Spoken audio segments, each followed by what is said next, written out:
with Unsummon, Think Twice, Ravings, Mortars, Pillar Flame, Searing Spear, Dreadbore, just a bunch of 1 and 2s.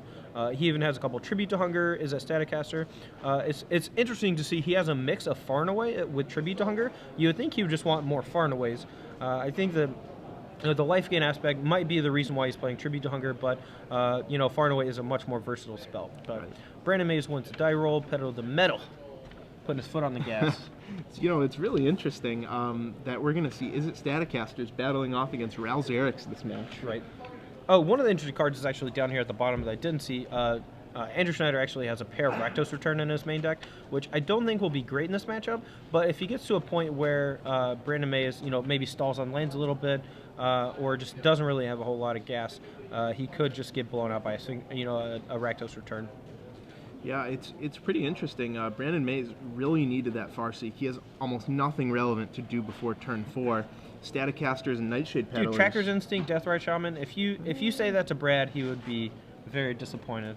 Well, Brad loves him some do-nothing Tracker's Instinct decks. How about this? I didn't want to see Brannon play a Nightshade Peddler on turn 2. That's fair. That would be ugly. Yeah, so Andrew Schneider has Syncopate in his deck, so he has the potential to Syncopate this Huntmaster of the Fells, although it doesn't look like he has access to it at the moment. Searing Spears, Pillar Flame, these are cards that he can have to be able to deal with the Huntmaster so that it doesn't flip, but just untaps and goes to his next turn. Okay, so it actually looks like he has both Pillar of Flame and Searing Spear, and he opted to be able to main phase the Pillar Flames to save a Searing Spear for a later card such as Izzet Staticaster, which, along with Nightshade Peddler, is pretty hard for him to beat. Kills all of his Talrand tokens, kills Duskmantle Seer, and takes care of all of his Snapcaster mages just by itself. Right, can really just take the wind out of Andrew Schneider's sails, although Nightshade Peddler alone or Staticaster alone, he would be really happy to see from Brannon. Yeah. So Brannon has an Olivia Voldaren which at the front of his hand, which means that he opts to just Wolf Run, and the Searing Spear from Andrew is going to take care of that, dealing him 0 damage. Healthy 20 life to 22 from Brandon. Yep, Brannon forces Andrew's hand there. Andrew knew that he just couldn't take 4 every turn. Has to waste 2 spells on that 100. Yeah, and plus, I mean, he does have 2 more removal spells in hand, so it's not like, quote unquote, wasting the Searing Spear is that big of a deal. Honestly, I might have just let Brannon keep dealing me 4. Maybe the next turn when he time walks himself again, you instead of taking 5, that's when you pull the trigger, right. And then you've effectively bought yourself an extra turn. But here, I think that he's probably going to slam an Olivia Voldaren, which is going to get Snapcaster Mage Searing Speared from Andrew's side. He could hold it, for fear of the Snapcaster Mage, but it looks like that is what he's going to do. He's going to go ahead and just cast Farseek, build his mana a little more, and this would be the spot, actually, where Rakdos Return would be good. If he just peels it off the top here, he can just Rakdos Return for 3 and get rid of the entirety of Brandon's hand, which doesn't look like too spicy since he's just Farseeking with 5 mana, just an Olivia and some lands, it looks like. Yeah, that's always the problem with these Grixis control decks. It's like, really, they have a ton of ways to kill creatures, but very few ways to interact with non-creature permanents. Yeah, agreed. And Dreadbore, I think, is one of the utility cards you can play since it does both. If Planeswalkers are your problem, however, obviously you can't interact with artifacts and enchantments. But a little Loot House activation from Andrew Schneider gets rid of some of his extra lands. He's willing to play Draw-Go with a handful of removal spells against Brannon since he's able to sculpt his hand with the Loot House. Yeah, really just a great card when neither player is doing anything, and it kind of makes Brandon make a play sooner than he might otherwise would have. Right. And so here, now Brandon can, shoot a potential Snapcaster Mage before the Searing Spear resolves, since he did Farseek last turn, and this is going to be actually pretty easy for Andrew to deal with just because he has Dreadbore in hand, so if he makes the mistake of Snapcaster Maging, it could be devastating, but I think he's a good enough player where he's just going to use the Lighthouse again, probably pitch a Shock Land, get rid of that extra Watery Grave, and now he's just going to Dreadbore and continue doing the same thing with Desolate Lighthouse. Yep, he's happy just 1 for 1, 1 for 1, 1 for 1, because eventually that Lighthouse is going to find more threats and more answers to Brandon. Yeah, I mean, once he finds a Talrand, the only way that Brandon can really deal with it is like a double activation from an Olivia, or having to assemble the Staticaster plus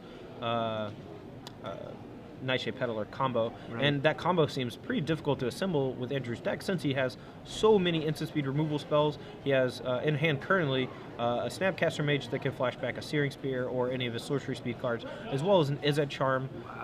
And oh wow, that's if I could say hashtag game right now, I would.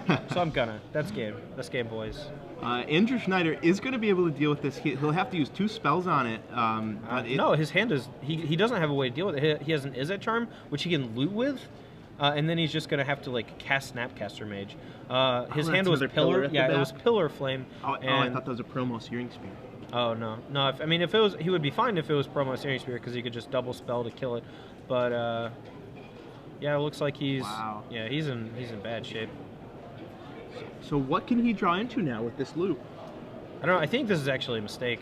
I mean, if I were him, I probably would just Snapcaster Searing Spear because there's not like a spell in his deck that at instant speed can just kill a Sire of Insanity. Right. So now he's just going to cast a Snapcaster Mage and, yeah, discard his hand, which looks like he drew into a Planeswalker. Is that Ral? I think that's Ral.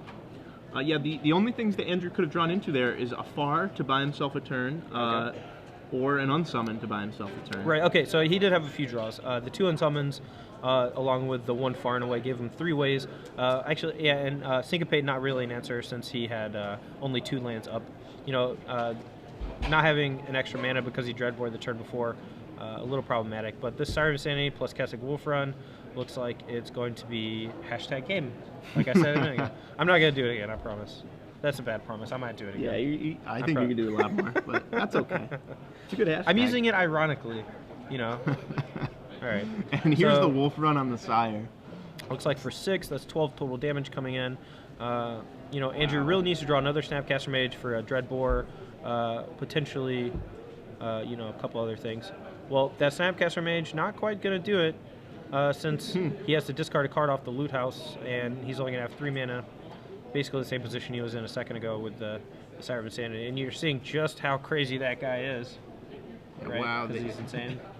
Wow, I get it. Yeah, it was a bad pun. I'm sorry. That's good. I had to have it explained. That was good. All right, so Brannon Mays wins game 1 on the back of the Sire. Just a super, super powerful Craw Worm from Dragon's Maze. It's funny to call it a super powerful Craw Worm because... If anything, Craw Worm is not as powerful, but the that ability, you know, just turning off your opponent's ability to gain any sort of traction without just killing it is huge. And Grixis, you know, the way that Andrew's built his deck, he doesn't have a whole lot of ways to really interact with the Sire of Insanity, and if he's ever tapped out, I think that he's just going to get destroyed. And since Brannon is playing, I think the full 4 Cavernous Souls, if I'm not mistaken, it's hard to read his handwriting. Yeah, let's see. It looks like he has 4 Cavernous Souls. Souls. There it is. Yeah, so and then Brandon, since he's playing Pedal to the Metal, he's got a lot of humans that makes him want to play 4 Cavernous Souls, so he can, you know, cast all the different colors of humans. But he can name the various other creature types in his deck, you know, including Demon for Sire of Insanity, to just keep the Syncopates and Dissipates from actually interacting with him. You know, this is a point where Tribute to Hunger, Far Away, and Unsummon are going to be very good against Brannon. But, you know, if Andrews doesn't draw them, if he draws the wrong parts of his deck, like the Pillars of Flame and the Searing Spears without a 2-card combo to kill it, it's just going to be bad news. Right, and, you know, that was really just a great example of drawing the wrong half of your deck for Andrew. Yeah, so some cards that are probably going to be coming in from Brandon's side, we got a couple Duress, a couple Snapcaster, a Rakdos Return, and maybe Slaughter Games, but since he's not playing Sphinx's Revelation on Andrew's side, I don't think that's really a card he wants. He didn't see too much of Andrew's deck other than removal spells, so probably not that great. From Andrew's side, we have another Far and Away, and Olivia, which can legend rule the opponent's Olivia, which I think is important. Possibly a Curse of Death's Hold, but that doesn't seem that great. 2 Liliana of the Veil, which seem okay, since in combination with the rest of the removal spells can just deal with the entirety of the board. 2 of his own static casters, which also don't seem great, but they can kill Nightshade Peddlers and keep Brandon from assembling that combo, but I don't think that's something he has to worry about too much. And then a pair of Evil Twin, which actually don't seem that bad. Yeah, no, those seem pretty good, especially in this kind of a long, grindy game. It'll let him 2 for 1. It'll let him, you know, legend rule the Olivia, things like that. But really, I expect the Liliana of the Veil to be the biggest player because that gives him some game against the Sire of Insanity. Yeah. even if both hands are discarded, he can at least kill the sire, kill the crawler. So I'm going to make fun of Andrew for just a moment here because he wrote down for his deck list name Highlander Grixis, and I don't think he knows what Highlander means, because Highlander means you're all one-ofs, and he has a whole lot of two-ofs, and there, as we know, there can only be one Highlander, and it's not, you know, not something that I would call this deck. Any deck with 4 Snapcaster Mage is not Highlander. Yeah, come on, buddy. At least go down to 3. Yeah. So we're shuffling up here, getting ready for the next game. I think we have a busted sleeve, so we got to change that out real quick before we continue. Yeah, you know, on first blush, I thought that Brannon had a distinct disadvantage in game 1 because he had those 4 Staticasters, those 4 Peddlers, but there we saw he didn't draw any of them. It didn't matter. Siren of Insanity seemed like it was the only card that mattered in the whole game. It's funny. That card is quite good. Yeah, when we started playtesting with the set in the versus videos on Star City games, Siren of Insanity was the card that all of us really wanted to put into decks to see how good they were. It's a great card against any sort of slower blue deck, especially in tandem with Counter of Souls. It's just almost unbeatable, and that's forcing these banned decks and you know, to start playing actual answers to it, such as not Far and Away. I'm just completely Selesnya Charm. That was the main card that I've seen in a lot of banned decks that weren't really there before in mass. But, you know, and we're seeing a lot more cards that can just bounce it. Like, more people are just playing Unsummon, like you see Andrew Schneider is playing a pair of them just to have answers. And it does look like Brannon actually brought in Slaughter Games. I'm not sure how effective it's going to be. I'm not sure what he wants to name, but maybe we'll get a little more information out of him once he casts it and, you know, see what he names with it. We'll see what he's actually afraid of from Andrew's deck. Right, and now if I was Brannon, I wouldn't know what to name because... Well, I guess Snapcaster He did discard Mage. a Rouse Zarek. Maybe you want to just hit the Planeswalker. You know, maybe you just want to take the answers to Siren of Insanity. You know, name something like Talrand. If you see Talrand, you know, in game 2, you can save it for game 3. Maybe just name Snapcaster Mage if you don't want them to get value out of all their stuff.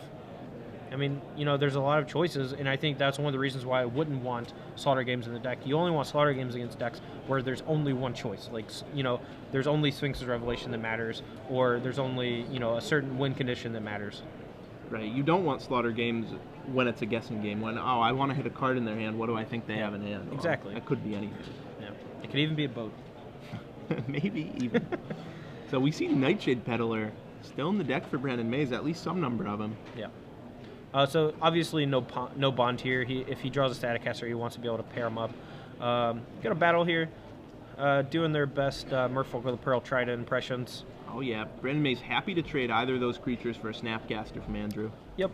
I may, if you know, there's the element of playing the Stomping Ground untapped to potentially bluff a Staticaster to just put Andrew into super defensive mode. Here he's going to just Izzet Charm the Peddler to keep that from happening. Probably going to slam Duskman Alseer and see what happens. But Talrand is also a possibility. I think he has both in hand. Duskman Alseer, you know, it's a cooperative draw effect. Both players get to draw at the beginning of Andrew's turn. I feel like Brannon has a lot more top-end cards, so he's potentially going to take a lot more damage and allow the Duskman Alseer to just close out the game by himself. But Brannon does have an Olivia Voldaren in hand, which he's more than likely about to cast and potentially steal the Duskman Alseer in a turn or two. Yeah. And it's already a vampire. So all he'll have to spend is 5 mana. You know, I should have learned my lesson because that actually came up in one of our videos against Brad. And I just forgot about it again. So yeah, he can just steal it straight up. That's pretty sweet. Wow, so, Brannon casting Slaughter Games. He's Slaughter Games in here against a 4/4. So this is one of the classic situations where your opponent has a Dark Confidant in play, and you cast a spell that neither affects the board nor progresses your board. Yeah, that's insane. He names his opponents Slaughter Games? What is this, Kamigawa block? Yeah, What's yeah, going cranial on here? extraction or cranial extraction? Oh man, that was a throwback. I just That was my first Pro Tour, so you know I was gonna have a soft spot. I'm willing to bet that Andrew Schneider did not side in his one of Slaughter Games for this matchup. Probably not. So even if he does, you know, find the one Slaughter Games, yeah, maybe he just wanted to know. So you know, if you're unfamiliar with Slaughter Games, it's red, black, 2 sorcery. Look at your opponent's hand, look at their deck, do nothing else. Slaughter Games is one of those cards where I think it's hit across both the spikes and the Timmies. Is that the archetype for the person? Like, you know, maybe newer players see something like Slaughter Games, they say, oh, this is how my opponent beats me, I'm going to side in Slaughter Games against them. Even if they're, like an aggressive deck, they just want to take like their best creature. But, it's a trap that a lot of people fall into that I see a lot, where when they see cards like Slaughter Games in certain people's sideboards and they just copy a deck list, they side it in the wrong matchups. And it's a common fallacy that Slaughter Games, comes in a lot of places where it doesn't. It's a very specific card. You should have it in very specific matchups to name very specific things that are going to beat you. And naming Slaughter Games against a person with Duskmantle Seer in play is definitely not where you want to be at. So the Duskmantle Seer goes off. Andrew flips a Tribute. Brannon flips a Farseek. Yep. And, this should probably put the game away pretty fast here for Andrew. He's going to battle for 4. I assume he's going to play Ral Zarek and probably just kill the Deathrite Shaman so that there's no way Brannon can start gaining life, and he's just sort of in the lockdown with the Duskmantle Seer swinging over for 5. He does have a Thragtusk in hand to potentially stem some bleeding, but I don't think he has a land to cast it yet. The Farseek probably going to be a little too slow. Yep, so there we see 3 damage to the Deathrite Shaman. Yep. Spins it, and Ral Zarek still has another activation in him. Yep, and so Brandon's in a lot of trouble here. I don't think he has another land for his Thragtusk. He's just going to have to spend a whole turn Farseeking, not doing a whole lot else. Maybe playing a Nightshade Peddler, and then hoping to draw, and is that Static Caster? Oh, Tracker's Instinct. I mean, that's, okay. Well, it's not good, but it's fine. Probably going to take Huntmaster, maybe gain a little more life. He gets a land into the graveyard for that Deathrite Shaman that died last turn. So that's good. So not an awful turn for Brannon. He still manages to cast 2 spells, but he's going to be hard-pressed to stop this. Yeah. The Ral Zarek can tap down any blocker he might muster, or it can start shooting him for 3 every 3rd turn. Yeah, so he's going to go get a red source here so he can potentially activate Olivia multiple times should the game progress to that state. But I think with not only is he going to activate the Duskmantle Seer to trigger on Brannon and hit him for some damage, he's also going to be able to use Ral Zarek to Lightning Bolt and potentially do a couple more damage from cards in his hand. Right. So no Thragtusk. There's a duress. All right, so it's going to go to 11, down to 7 from the attack, potentially down to 4 from the Ral Zarek. Tribute to Hunger. A Snapcaster Mage on Izzet Charm's not really going to do it. I don't think he has the win this turn, but could close out the game in just a few short turns. Potentially using the Ral Zarek to untap some lands this turn, so that he can. Ooh, Talrand. I wish I had seen that in his hand earlier. That would have made all this way easier. So Talrand, a sweet one. He's got that Tribute to Hunger in hand. So if Brannon plays Thragtusk, no big deal. Just gonna make you sack it. You gain a few life points. You get a 3/3. I get a 2/2 flyer. So. Yep. So there's the Tusk. Keeps Yep. Brannon in the game. Yep. Brings him up to 12. Back up to 12. We're gonna tribute, trigger on the Talrand, gain some life points, get a beast token. Lots of triggers going on here. And Ral Zarek has the ability to just Lightning Bolt the beast token too, to let the Talrand rumble on through for 2, so it's a trade-off for 1 point damage to deal with the 3/3 that's in play.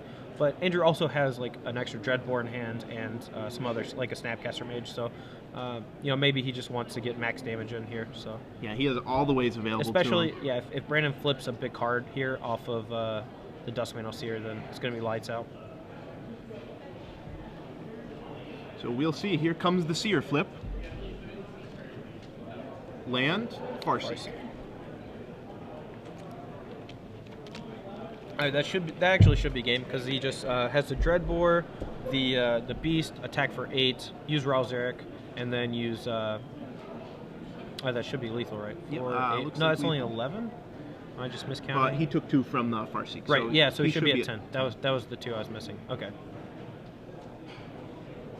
So Andrew Schneider about to even this up here in round 3 of Star City Games. Assuming he doesn't pull an Andrew, which he does on occasion, but you can see the gears turning. He's counting up the damage. He's triggering, and then he's burning. And there but it not is. turning. He's just burning. Just burning. Yeah. Unfortunately, he doesn't have any turn and burn in his deck, which is one of the cards that I was most excited about when I first saw it spoiled. A very versatile card for Izzet decks to let you just trade a 1-for-1 on a Thragtusk, which is pretty sweet. You know, like the turn to frog aspect is decent in combat, and the 2 damage kills a lot of creatures in the format. So it's really disappointing to me that they didn't do a burn and turn, but that's just me. I think it didn't work on the color pie because they have to put one color before the other one on the split card. So yeah, I do think it also should be burn and turn, like the poker saying, I guess. I don't know. So as these players go to game 3, it looks like they might be tweaking their main deck a little bit. I really hope Brannon is taking out his Slaughter games because, that game especially, he saw how diverse Andrew's deck was, how little Slaughter games is going to do. Yep. Hopefully he takes those out maybe for his Snapcaster Mages. Those could be okay. Abrupt Decays could be okay. Really anything but Slaughter games. Yeah, I mean, we did see that he did bring in Duress, and Duress is particularly powerful against Andrew. And along with Snapcaster Mage, being able to Snapcaster Duress is pretty good. But he doesn't have a whole lot of targets for Snapcaster Mage, and I do understand why you want it, so that you can do like Snapcaster Slaughter games against the Sphinx Revelation matchup, so you can hit their like second most powerful card afterwards. But I mean, this is something Brad has always advocated in the Pedal to the Metal decks. Since your Tracker's Instinct, and you're able to hit more cards off of your Tracker's Instinct that you can potentially flashback, and after sideboard you have a whole lot of things to flashback. Right, the Snapcasters don't make much sense in the main deck, but after board they really just let you tailor your game plan to what you're playing against. Yeah, exactly. I mean, one of the best times for Snapcaster Mage to be in your deck is after sideboard, because you get to take out all the bad cards that are instants and sorceries against one archetype, bring in all the better ones, and then every card that you can potentially flash back with Snapcaster Mage is that much better. Against control decks, you get to bring in all these counter spells and discard spells. Snapcaster Mage is just another proxy that applies pressure to the board, whereas against aggro decks, he's like another Flame Tongue Kavu effect, where you get to play a creature, kill another creature. It's exactly what you want. Right. All right, so we're shuffling up here for game 3. Brandon's going to be on the play, and again, I want to reiterate, Slaughter games, not going to cut it for him, and I really hope that he took them out just to give himself more live draws, and he doesn't focus on casting cards like Slaughter games when he could be casting a threat. He does have to realize that he's the beatdown in this matchup, and he has to try to, play threats and do all the damage. He doesn't have removal spells. He's not going to be able to really take care of the Dusk Mantle Seer too easily, except with something like an Olivia, which, again, he just wants to play as quickly as possible. Yeah, and it just goes all the way back to that Mike Flores article, doesn't it? Who's the beatdown? Who's the beatdown? Seminole. I actually got some Who's the Beatdown sleeves the other day. Oh, wow. Yeah, those sweet. That was a throwback. They had some up at the Star City Game Center. I don't think they sell them anymore. I think they discontinued the whole line of those. I think a little were too edgy. So. Who's the Beatdown is too edgy? Yeah. Well, no, that one wasn't. It was the rest of them. Yeah. So. No, I think the only other okay one was Don't Daze Me, Bro. That one was good. Yeah, that really good. But I think that one's a little dated now because I think most people watching this broadcast don't even know what that's from. Probably not. Just some YouTube video has where some guy got tased. Memory. So, yeah. So here we go. Players drawing their 7. Oh, and I see a Sire for Brandon. That's a great start as any. He has a Huntmaster, looks like a Tracker's Instinct, Cavernous Souls, and some lands. That's basically what he wants against Andrew, is just lands and his big spells, and a Cavernous Souls on Sire of Insanity is just going to be crazy good. So for Brandon's deck, would you consider sideboarding in more Sires of Insanity? He only has 2. Yeah, I mean, he does have the 1 Rakdos Return, which is kind of like the same effect, although since he does have 4 Counter Souls, maybe the Sire's just better. I do like having the 1 Rakdos Return with the 2 Snapcaster Mages to have an extra thing to be able to flashback.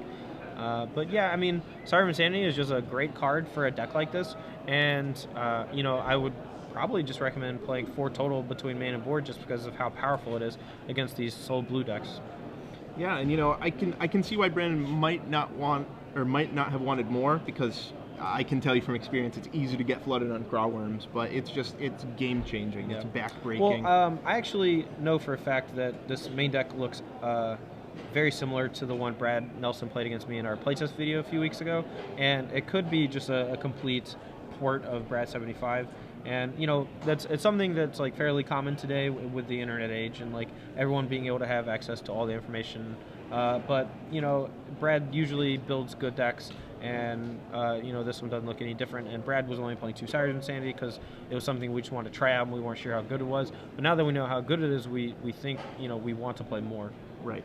So we're getting right down to it. Brannon, turn 2 Tracker's Instinct, the first play. That'll find is it Staticaster? Yep. And I can't tell if he has a 2-drop green card in his hand. It's either another Tracker's Instinct or a Nightshade Peddler. I think it's a Peddler, but we'll see. He does have the Cavern of Souls that can help him cast the Staticaster. Should Andrew start playing things where he needs to kill Staticaster, and with a Peddler in hand, it could be pretty good. Andrew does have, it looks like, lands and a pair of Dissipates and an Izzet Charm. So, a couple of protective things, but with Cavern of Souls, not really going to get the job done. If Brannon does have a second Cavern of Souls for the Sire of Insanity, I assume that the Cavern was on Human. Yeah, Cavern was on Human, so he could cast, Staticaster or Huntmaster without it being countered. It looks like Andrew's just going to be in a bad spot. Although the Izzet Charm can just kill the Huntmaster, so he doesn't have to worry about it flipping. Right, and I have to imagine he'll do that. He doesn't really have any spells he wants to play during his turn, so he doesn't have a choice. Yep.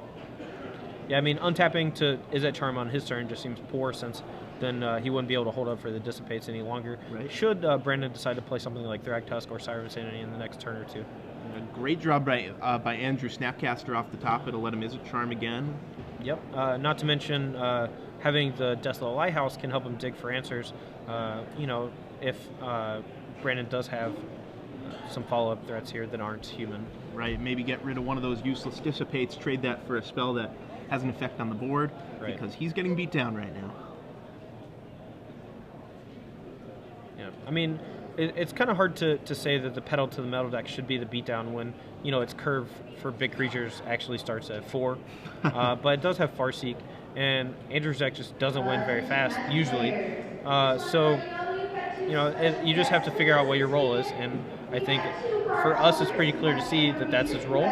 But, I can see where someone would think that, my opponent's, got Duskmantle Seers and things like that, so maybe I have to just play ways to answer it as opposed to being aggressive. Right. Yeah, I can definitely understand how he was maybe tempted by the Slaughter games, but pretty obvious here that he is the beatdown.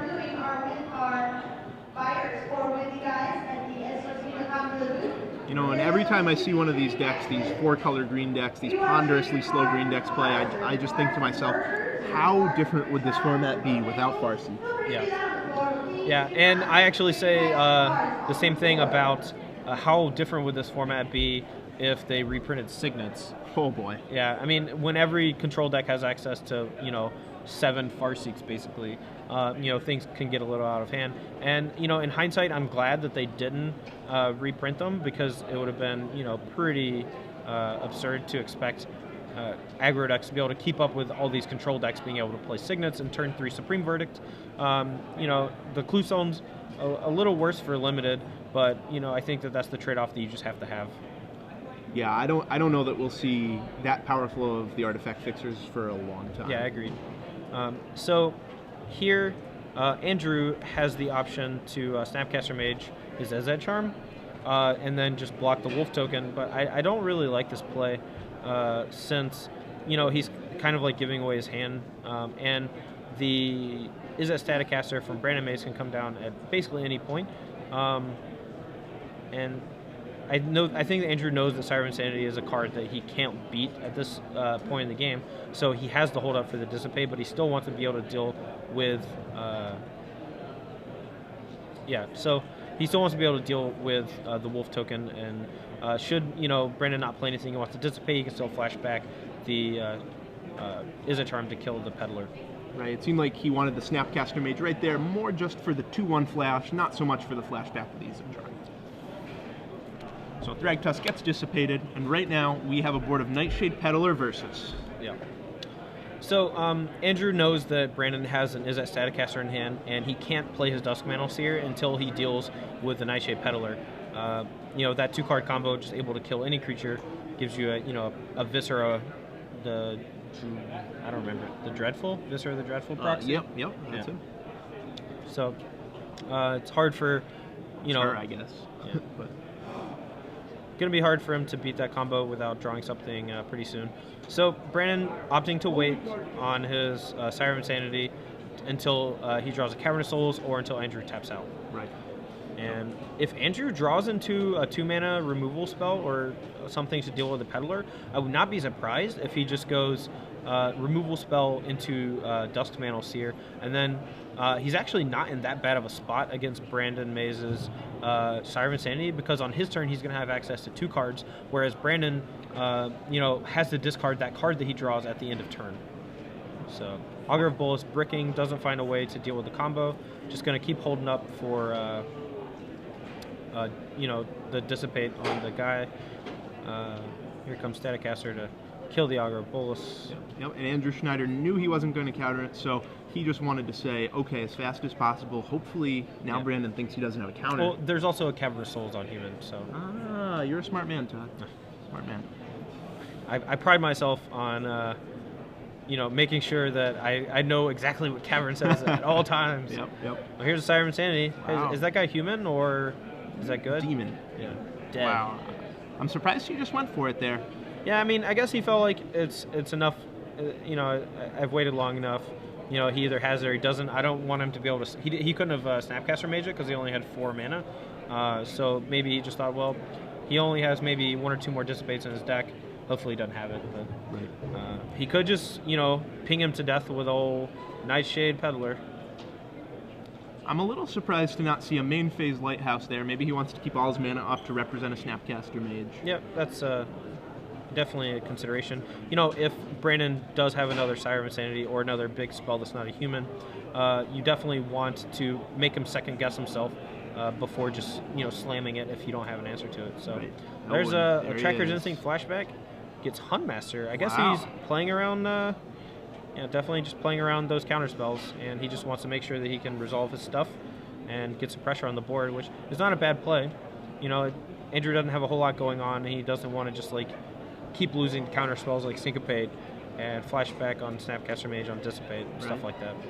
And he also doesn't know the contents of Andrew's deck. He probably thinks that Andrew has a lot more counters than he actually does. Right. So this is actually interesting. So Andrew is Huntmaster's on the stack, and he's playing Tribute to Hunger, and this is going to end up breaking up the combo of Staticaster plus Peddler, and now Duskmantle here is going to be able to get into play and potentially do, you know, some work. So Brandon deciding to sack the Staticaster instead of the Nightshade Peddler so he can keep attacking for the 1 point of damage. Yep, I like that play. He actually might even bond, although I don't think he did, but I don't think bonding would have been the worst play in the world for him, because that would let him swing past that Duskmantle Seer. Yeah, it's well, okay. So it's also possible that Andrew waited until the Huntmaster was on the stack, but the Wolf was not, and then Brandon had the option to break up his combo or sack his Huntmaster, and I think he just wanted his Huntmaster to stick around. Right. You know, it's really tricky when you have that many come into play effects, and you can't hear them talking to tell you when, you know, they're doing each part of their phase. It looks like Brannon has a kind of an awkward Pillar Flame in hand, although if Andrew makes a bad block here on the 2/2 and gets Pillar Flamed, it's going to be pretty bad for him. I mean, he's at 19. I think he can just afford to soak this damage, you know. Right. It's really tough to put Brandon on Pillar of Flame, though, because why would he have that in But his he deck could after put him sideboard? on like a Searing Spear or you know, something like that. And Right. I mean, why would he attack with a 2/2 if he didn't have something to follow it up? Sure. I mean, that would be a great bluff, I think, even if he didn't have the Pillar of Flame. But it's really dangerous in a lot of those situations to make that kind of bluff, because your opponent can sometimes just snap call you and be like, yeah, if you have it, you have it. You know? Right. And then you end up just losing because of it. So But Andrew takes it. He Yep. reads them correctly for the Pillar or for some sort of burn spell. Yep, so the Huntmaster ability is going to resolve before the Duskmantle Seer. I'm not sure how entirely relevant it is, but Duskmantle Seer is going to take 2 damage. I guess he could potentially kill the Huntmaster with the removal spell before it flipped and dealt him 2 damage, so, but that's, you know, not how that works. So you get to flip. We got a Talrand sitting him down to 12, but giving him a way to potentially, you know, start overtaking the board. It looks like he has an Evil Twin, and he drew a Far and Away. Wow, so Andrew Schneider all of a sudden went from just a 4/4 flyer in his hand to having a stocked grip. He has a ton of options here. Yeah, it's interesting how Dark Confidant, left unmolested, will give you a lot of options. Yeah. So I imagine we'll see Andrew Schneider at least play the Evil Twin on the Ravager. Not sure about anything else. I don't think we'll see him Evil Twin. The problem with playing it on the Ravager is that you don't really do anything. It's just a 4/4 trampler. Right. And I mean, he is able to potentially kill it, unless, of course, Brannon decides to play 2 spells next turn and then flips it, and then it can no longer Evil Twin use his ability to kill it. What he can do, though, is play Talrand, pass the turn, and then play Far and Away on Brannon's turn, making a creature and making Brannon sacrifice a creature. So it looks like Brannon does have Farseek in his grip along with the Pillar Flame, so he's going to be able to take care of the Talrand as well as reflip his Huntmaster and get an extra wolf out of the deal. Yeah, if I would be Andrew, I would be trying to close out this game as fast as possible, because that Duskmantle Seer is a little bit of an unknown factor. He could easily flip a Ralzeric, another Seer, Talrand. Yeah, I mean, he's actually not in great shape anymore. I mean, he can potentially just bounce the Huntmaster of the Fells instead of playing like an Edict effect with the away part of it, I think, right? Yep. You know, but then he just recasts Huntmaster, and then you're just kind of in the same boat. And this Thragtusk just looks like it's going to be devastating. Unless, of course, he has Evil Twin in his hand, which he does. So, fortunately for him, he might actually get to survive for a few more turns. So, thanks to the Thragtusk from Brannon. So, in response to Pillar, here comes Far on the Huntmaster. Yeah, I'm not sure I like that play that much, but maybe it's just what you have to do to try to stabilize. I mean, since he did draw the Thragtusk, he can't cast Thragtusk and Huntmaster in the same turn this turn. And the fact that he was going to play a second spell meant he was going to reflip the Huntmaster anyway and get the wolf out of it and still have a Huntmaster in play. So maybe it was a little bit better than I thought it would be. So here comes the Huntmaster, uncounterable Huntmaster. Yeah. I think I probably would have cast Thragtusk here if I were Brannon, just because you have that Cavern of Souls on human, but Andrew's in a spot right here where he can't play a counterspell. So yeah, I think that the Thragtusk might have been a little better, although the Evil Twin would have made that look different. So yeah, if Brannon knew that Andrew had Evil Twin in his deck, I like Huntmaster better, but otherwise, I think Thragtusk's the play there. Yeah. Can't fault him for getting it down, though. The flip ability next turn will be able to take out the Drake if Andrew doesn't have a spell. Yeah. So he's attacking here with the Wolf without Summoning Sickness. I assume Andrew's going to block because with this Duskmantle Seer, he could just take 1,000,000 points of damage, drawing one of his 4 drops. So, all right. So now we paired up with the Huntmaster this time. So we got that going. So now if he ever flips the Huntmaster, it's going to have Death Touch when it deals us 2 points of damage. Unfortunately, Death Touch dealing damage to an opponent does not kill them outright. But 5 damage. Man. That's unfortunate. Andrew Schneider down to 5. Brandon Mays still at 20. This game is looking further and further like Brandon's going to take it. Yeah. And I think that Brannon flipped a land off of his flip. So, and then the draw step for Andrew just revealing another land. So, Evil Twin I think has to copy Huntmaster here, and then you just have to hold up for Far and Away, like one of the sides, so that you can potentially dig yourself out of it. So. So you have Evil Twin on Huntmaster. Andrew Schneider goes up to 7. Yeah. And if Brannon tries to just pass the turn and flip the Huntmaster, Andrew can just cast the Edict effect, untap, use the Evil Twin to kill the Huntmaster. Yeah, and not be in that bad of a spot. Yep. The Thragtusk from Brannon could pose a problem, since Andrew's basically out of cards, but the Duskmantle Seer, even though it draws 2 cards a turn, could just ultimately kill Andrew. Yeah, and it's really too bad for Andrew that he can't be attacking with that Duskmantle Seer, because that will kill him eventually. And there it is. There's the Slaughter Games to seal the deal. Yep. Now he can't lose. Yeah. Although in this situation, it's not actually that bad because he knows Andrew Schneider has a Far and Away. Yeah. So but he can cast Thragtusk and the Slaughter Game. So while any creature there would have been way better, right? So, I guess maybe he sided out something that wasn't a creature, except his deck's all creatures. So I don't know. Yeah, I'm really having trouble figuring out what Brannon sided out here. Maybe some parts of his Staticaster Peddler combo. That's the only thing that makes sense. I mean, yeah, I guess. I don't know. It's just I'm. Deathrite Shaman, maybe? We haven't seen any of those. That's true. That's probably a good one to set out. So Slaughter Games, we're gonna figure out what it's naming. I'm not sure that Brannon knows what it's naming. Well, I don't know if it's resolved yet because Andrew can still cast a spell in response. So right. All right. So I think Andrew's thinking here, and I think he has to realize that he has to cast his Far and Away before the Slaughter Games resolves. All right. So he's just gonna bounce the Wolf token. That's not a bad play. Gets rid of it permanently, and now the Slaughter Games isn't going to affect his hand at all, just potential future draw. So now Brannon in the tank. There's the answer there. That's the tough part of Slaughter Games sometimes. Opponent's empty-handed, you don't know what to name. Yep. Snapcaster Mage. I feel like he flipped right to that and then pulled one out, I think, so we'll see in just a moment. Snapcaster Mage would be a great draw at this point in the game, though, so...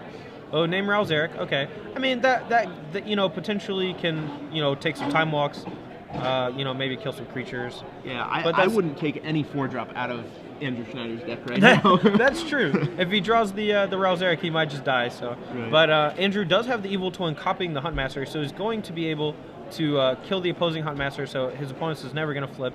Although with the rules of the flip cards, the Evil Twin can never flip into a Ravager of the Fells and do all that kind of cool shenanigans. But, you know, it's still being able to kill his opponent's Huntmasters is awesome because it's also paired with the Peddler, and if he ever got to flip it and deal damage, it was going to kill any creature. Right. So it looks like... Attacking for 1. With just Peddler. I might have blocked with a Duskmantle Seer there, man. Yeah. I'd be kind of afraid of killing myself with that thing, but hopefully he just draws a land off of that and then a spell off his draw step, or just a cheap spell, so... There we go. Land. Cavern of Souls, and then a Stomping Ground for Brannon. Yep, that's what Andrew Schneider needed. Brannon May is getting very flooded right here. And I believe he drew a Pillar Flame. Yeah, so he can Pillar Flame the Peddler and kill the Huntmaster with the Evil Twin. But what he can do, though, is attack for 4 flying and then pass the turn, and now Brannon has no cards in hand. Or no, he just has, like, lands in hand. He can double block the Thragtusk and then kill the Huntmaster with the activated ability. Right, and that would leave it 3/3 Beast versus 4/4 4/4 fly. Yeah, the 4/4 fly. So not a bad board position considering where he was last turn. Right. Or a few turns ago. Yeah. Well, he's looking at it like a bonfire, the damn thing. Dude, I don't know what you're sighing about. You got 2 cards a turn, just like Andrew. So. You're gonna hit spells eventually. Yeah. If he had just taken the Siren Insanity off of the Tracker's Instinct from earlier, I think it would have put the game away, but he can't know that considering the counter spells that he's seen out of Andrew's deck. So right, Syncopate, looks Dissipate. like he drew Deathrite Shaman, so now I don't have any idea at all what he cited out. Yeah, so. he probably just shaved a lot of numbers. He just chump blocked? That can't be right. So Andrew just decides to chump block the Thragtusk, and... Wow. I don't know. Does Andrew strange. Think that his Evil Twin can flip? Maybe. I don't think so. No, I don't. I mean, it doesn't have a backside. So right. What are you gonna flip it? You flip into a morph. Yeah, that would be great. It's just way worse than Ravager. Or just turns into a 2/2 permanently. Yeah. So he has enough mana here to kill the Huntmaster of the Fells, as well as activate Dust of the Lighthouse and draw, you know, get rid of that extra land off of his Duskmantle Seer from last turn. Bang. There's the twin, kills the Huntmaster.